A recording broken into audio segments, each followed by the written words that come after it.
Katie, it's lovely to see you and to talk through what's been already an absolutely amazing career, and to begin really with where it all began for you and your first involvement with music and your first awareness of your love of music.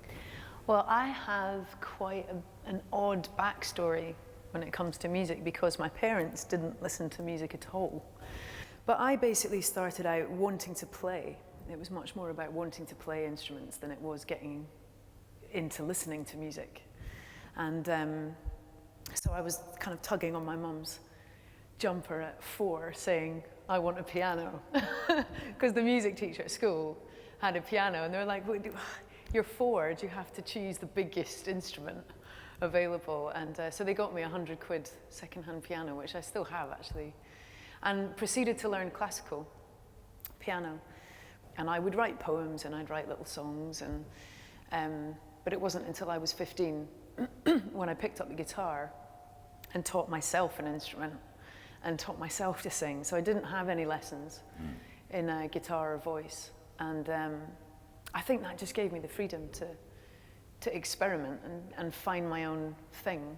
Really, the first thing that got me into contemporary music was my dad bought a satellite dish, and he got the sport channel, but he also inadvertently got MTV back in the good days when they played music. Yes. And that was the first time I'd seen Beck and the Stone Roses, and I'd grown up on Wham and Whitney Houston, and although I liked it, it wasn't setting me on fire. And suddenly, seeing Loser by Beck on MTV at 15, I was like, whoa, where does this come completely different. And then that was the same year that I met King Creosote, who's a brilliant sort of folktronica artist and was a mentor of mine for a long time. He asked me to join his band at 16, and they were the first musicians I met. So having not had music around you as a smaller child, were you now beginning to, gobble up records, collect, build up a music collection? Absolutely. You've got blues and country, and that was stuff that I was starting to hear. Ella Fitzgerald, Muddy Waters. Bo Diddley. Yeah, absolutely. Bo Diddley, who was very, very big influence on the kind of more bluesy stuff that I've written. And the rhythms of Bo Diddley, I guess that's one of the things, because he's so riff-laden. Yeah. And also, I think it was the later years I had of busking, when I got into my sort of later teens, and I just went out busking. And it's just an incredible place to cut your teeth, playing for people who haven't come to see you, and you're trying to get some money out of them. And it just turned me into a rhythm player. That was what made me a rhythm player, was having to be loud, having to be quite forceful with the way I was playing. But also, you can't sit and pick a tune on Sauchiehall Hall Street. You've got to play hard. Yes. So I was ending up sort of trying to be the drums and the bass and trying to be everything on the guitar, but that was where the rhythmic side of it started to play a big part. So is this when then you begin to build up, because you've got a fantastic array of kit here, Katie, haven't you? And the rhythmic things that you can get going with the pedals and layers and things. Is that when that began? That was pretty much born out of being bored of playing just with a guitar, and I wanted to be rocking it harder than I could with just the acoustic. And a friend of mine had a spare loop pedal, and we mucked about, and the breakthrough was realizing that if I bashed my guitar, I had a drum machine. Yeah. So what I liked about that as well was that it still sounded very analog. It wasn't a programmed drum machine. It was still an organic sound. Well, I think we should hear the first song, actually, and sure. Talking about the busking and the building up of this layered sound, because the first song does kind of illustrate a lot of already what we've been talking about. Yeah, it's huge Bo Diddley influence and blues influence, and also just me embracing the fact that I had this blues tone to my voice, and I don't know where it came from, I don't know why it's there, but it's there, and I like it, and I like singing that way, and that's what comes out. I thought, well, I'm not going to fight it, I'm just going to see what happens. Yeah. So what's the first song going to be? The first song is beginning where it all began with Black Horse and the Cherry Tree. Okay.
Of course, Black Horse and the Cherry Tree was the song that you performed on later, wasn't it, with Jules Holland? Yeah. And it was after that that everything just sort of went, whoa, it just all exploded, didn't it? I mean, the impact of that on you then, at that moment, Katie, what were you beginning to feel?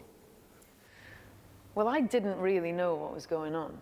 You know, I just thought, brilliant, I'm on the telly. It's just finally having a chance. You know, all I ever wanted was to have a chance to play for people, because my experience busking and playing in pubs is that I'd always have one or two people at least come up and say, I really like your stuff. And so I was like, you know, it buoyed me through, and it's just like, God, it'd be so great if I could just get people's attention. And then suddenly you're like on a TV show with The Cure looking at you. But yeah, my mum and dad watched it, and they, you know, they've been trying to make me get a job for 10 years. And they said they got up and danced around the living room. And my dad was going, she's bloody done it. Yes. So it was a huge deal. And like we're talking, like now, you know, all through America, Japan, anywhere I go, it comes up. People say, amazing performance. And so it changed everything, definitely. I want to ask you about another song from Eye to the Telescope, Suddenly I See. And again, here's a song with huge impact. I mean, a massive selling record as well. I mean, worldwide, Katie, wasn't it? So what was the inspiration behind that song? Inspiration, Robert Mapplethorpe's incredible shot of Patti Smith on the cover of Horses. And I'd seen the album, I'd heard the album, I knew of it, but for some reason I found myself in my basement flat in North London staring at it one night after a few drinks, just going, that's incredible. And that's everything I love about music. It's mysterious, it's androgynous, it's inviting, it's frightening. It's just such a genius photograph. And I always wonder whether, you know, because they were a couple, I wonder if there was something else in that relationship with him, you know, in the relationship of Cameron and Patti. But she just continues to be a huge inspiration. I just think she is the best. She's just great. We should hear this song. Yeah. Shouldn't we? Suddenly I See.